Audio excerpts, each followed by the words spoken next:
சீரகமும் போட்டு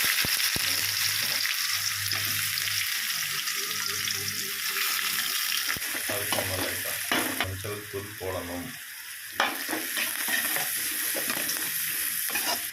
தக்காளியை போடணும்.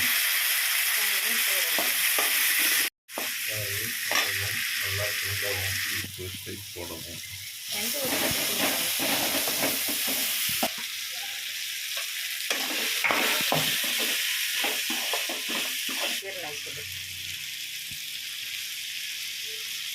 வீட்டில் ஒரு மிளகாத்தூள் கொஞ்சம் தான் கிடச்சிது,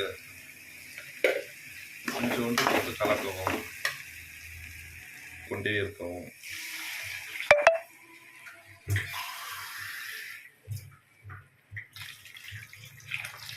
சுற்றி சுற்றி விட்டுறவும். பத்தலைன்னா இன்னும் ஊட்டுறலாம். போடவும்.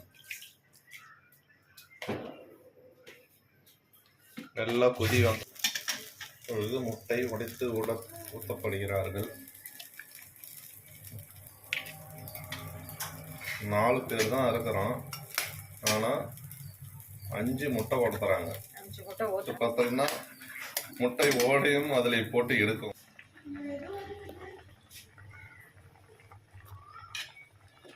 முட்டைலாம் சூப்பராக இருக்குது, அப்படியே பார்க்கக்குள்ளேயே சூப்பராக இருக்குது பாருங்க. பாருங்க அங்கே சூப்பராக இருக்குது பாருங்க.